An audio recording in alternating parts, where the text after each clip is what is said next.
यत्र यत्र रघुनाथ कीर्तनं तत्र तत्र कृतमस्तकाञ्जलिं बाष्पवारि परिपूर्णलोचनं मारुतिं नमत राक्षसान्तकम्। यः स्वानुभावमखिलश्रुतिसारमेक मध्यात्मदीपमतितितीर्षतां तमोन्धं संसारिणां करुणयाः पुराणगुह्यं तं व्यासशून्यमुपयामि गुरुं मुनीनाम्। भूतैर्महद्भिर्यैमा पुरो विभुर्निर्मायशेते यदमूषपूरुषः भुङ्क्ते गुणान् षोडश षोडशात्मकः षोलङ्कृषीष्ट भगवान् वचांसि मे। प्रशान्तभावं शिवमद्वितीयं प्रदायकं मुक्तिमखण्डबोधं प्रणाशकं मोहमदादिदोषान् प्रणमामि तं सद्गुरुं वामदेवम्। ॐ श्रीमन्नारायण नारायण नारायण श्रीमन्नारायण नारायण नारायण भजमन्नारायण नारायण नारायण हम भजमन नारायण नारायण नारायण श्रीमन्नारायण नारायण नारायण हम श्रीमन्नारायण नारायण नारायण भजमन्नारायण नारायण नारायण हम भजमन नारायण नारायण नारायण बद्री नारायण नारायण नारायण बद्री नारायण नारायण नारायण लक्ष्मी नारायण नारायण नारायण हो लक्ष्मी नारायण नारायण नारायण श्रीमन्नारायण नारायण नारायण हो श्रीमन्नारायण नारायण नारायण भजमन्नारायण नारायण नारायण भजमन नारायण नारायण नारायण सच्चिदानंद भगवान की जय। श्रीमद्भागवत महापुराण की श्री वृंदावन बिहारी लाल की श्यावर रामचंद्र भगवान की जय। श्री हनुमंत लाल की जय। श्री सुखदेव भगवान की जय। श्री व्यास भगवान की जय। श्री सद्गुरुदेव भगवान की जय। सत्य सनातन धर्म की जय। नमः पार्वती पते हर हर महादेव। उपस्थित समस्त भक्तवृंद, मातृशक्ति, प्रातःकाल ज्ञान सत्र में हम लोगों ने श्रीमद् भागवत के महात्म्य की यथा समय चर्चा श्रवण की थी। महत्व बुद्धि को जागृत करने के लिए भगवान की लीलाओं का हमारे हृदय में महत्व प्रतिष्ठित हो जाए, हम भगवान से जुड़ जाएं, भगवान से इतर जो कुछ है उससे हम पृथक हो जाएं, भगवान का स्वरूप हमारे हृदय में प्रतिष्ठित हो जाए। जीवन में जान अनजान में जो कुछ भी ऐसा हो गया है जिसके कारण चित्त में अशांति, शोक, पश्चाताप, यह सब होता रहता है, इसको तो भाई हटवा दो, हटवा दो इसको, ये इसका कोई मूल्य नहीं है। ये तो हवा चलेगी तो हाँ, वो बरसात तो है लेकिन हवा भी है। उसके पीछे एक मनोभाव होता है कि हमने कुछ ऐसा किया है जो नहीं करना चाहिए, इसका फल हमको कालांतर में कभी न कभी भोगना पड़ेगा। इससे हम छूट जाएं, भगवान की कृपा हो जाए, दया हो जाए, करुणा हो जाए, ऐसा प्रत्येक के मन में भाव रहता है। गलती करने के बाद दंड को कोई भी चाहता नहीं है। यही कहते हैं कि माफ कर दो, हो गया, चलो आगे नहीं करेंगे। ये माफी नामा सबके हृदय में पहले से रखा हुआ है। सब चाहते हैं कि मुझे माफ कर दिया जाए। कोई ऐसा हो जो ये न चाहता हो कि माफ न किया जाए, वो जरा हाथ खड़ा करे। सब चाहते हैं।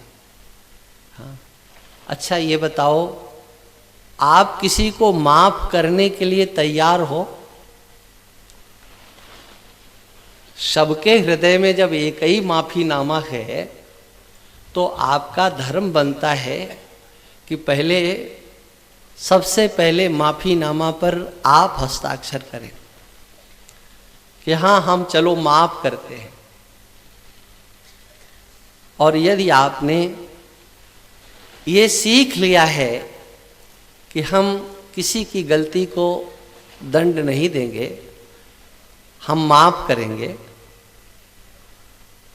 तो भगवान भी आपको माफ कर देंगे। और आपके अंदर ये भाव जब तक बना हुआ है कि नहीं नहीं, अपराधी को तो दंड मिलना ही चाहिए, इसको तो सजा होनी चाहिए, तो फिर आप भी सजा काटने के लिए तैयार हो जाओ। न्याय आपको अपने हृदय से करना होगा।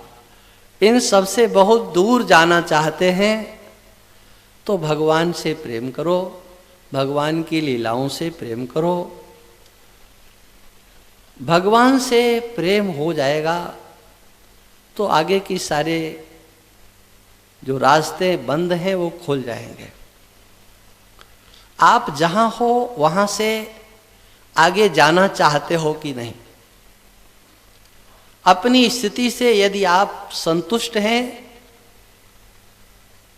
तो ऊर्ध्व गति तो कभी हो ही नहीं सकती। अधोगति की कल्पना अवश्य कर लेनी चाहिए। अपनी स्थिति से आप संतुष्ट हैं तो जहां हो वहां से आगे बढ़ने की चेष्टा करो। ये मनुष्य जीवन मिला है, इससे आगे जाना चाहिए। आप ऐसे सत्कर्म करें जिससे कि देवलोक की प्राप्ति हो, ऊर्ध्वलोकों की प्राप्ति हो। आप ऐसे कर्म करें ब्रह्मलोक तक की प्राप्ति हो। आप ऐसे कर्म करें जिससे आपका अंतःकरण शुद्ध पवित्र होकर के वह विज्ञान उदय हो जाए कि आवागमन से आप सदा के लिए मुक्त हो जाएं। और इसीलिए ये श्रीमद् भागवत है। भगवान के धाम को जो प्राप्त कर लेता है वो कहीं आता जाता नहीं है। यद गत्वा न निवर्तन्ते तद धाम परमम मम।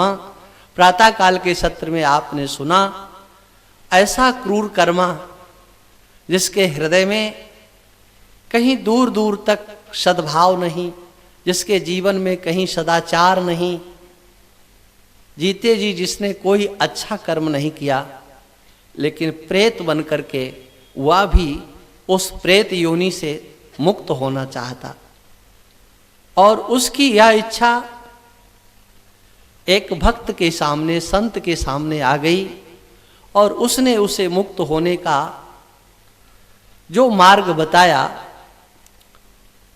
वो आप लोगों ने सुना। अब विचार करो, ऐसी स्थिति का तो कोई भी व्यक्ति नहीं है ना। धुंधकारी जैसा तो कोई हमको आपको समझ में नहीं आता कि कोई आज दिखाई पड़ेगा। तब जब वो भगवान के धाम को जा सकता है और मरने के बाद, शरीर छोड़ने के बाद जा सकता है, तो बताओ हम लोग देव दर्शन करने वाले, संत दर्शन करने वाले, कथा प्रवचन सुनने वाले, तीर्थाटन करने वाले क्या अधोगति को प्राप्त हो जाएंगे? क्या हमको उससे भी श्रेष्ठ गति प्राप्त हो जाएगी? ये कभी प्रश्न आप लोगों के दिमाग में नहीं आते हैं, आना चाहिए। हम लोग अब मूल श्रीमद् भागवत में प्रवेश करते हैं। इस श्रीमद् भागवत में 12 स्कंद हैं। प्रथम स्कंध में जो कथाएं हैं वह आपके सामने आएंगी ही। इसमें 19 अध्याय हैं। अधिकारी कैसा होना चाहिए, इसलिए इसको अधिकार स्कंध के नाम से जानते हैं। ये श्रीमद् भागवत भक्तों का परम धन है। परमहंसों का ये अपना ग्रंथ है, संहिता है, पारमहंस संहिता। इसमें समस्त वेदों का सार सर्वस्व निचोड़ करके रख दिया गया है। इसी श्रीमद् भागवत के 12 स्कंद के 13वें अध्याय में एक श्लोक आता है जिसमें ये कहा गया, ये श्रीमद् भागवत क्या है? कहा सर्व वेदांत सारम यत, जो समस्त वेदांत का सार है वो क्या है? देखो, वेदों का सार है उपनिषद, और उपनिषदों का सार है महावाक्य, और महावाक्य का सार है अपने स्वरूप में निष्ठित हो जाना, परमात्मा से अभिन्न संबंध स्थापित करना, परमात्मा से अभिन्न संबंध का ज्ञान होना, एकत्व का ज्ञान होना। यही समस्त उपनिषदों का सार सर्वस्व है, जो श्रीमद् भागवत में बताया गया। सर्व वेदांत सारम यत् ब्रह्मात्मैकत्व लक्षणम वस्तु अद्वितीयम तन्निष्ठम कैवल्यैक प्रयोजनम। कैवल्यैक प्रयोजनम, अद्वितीय तत्व उसमें निष्ठा हो जाए, कैवल्य की प्राप्ति ही केवलस्य भावा कैवल्यम। जो विशुद्ध तत्व है उसको केवल शब्द से कहा गया है। आत्मानम केवलम तु यः,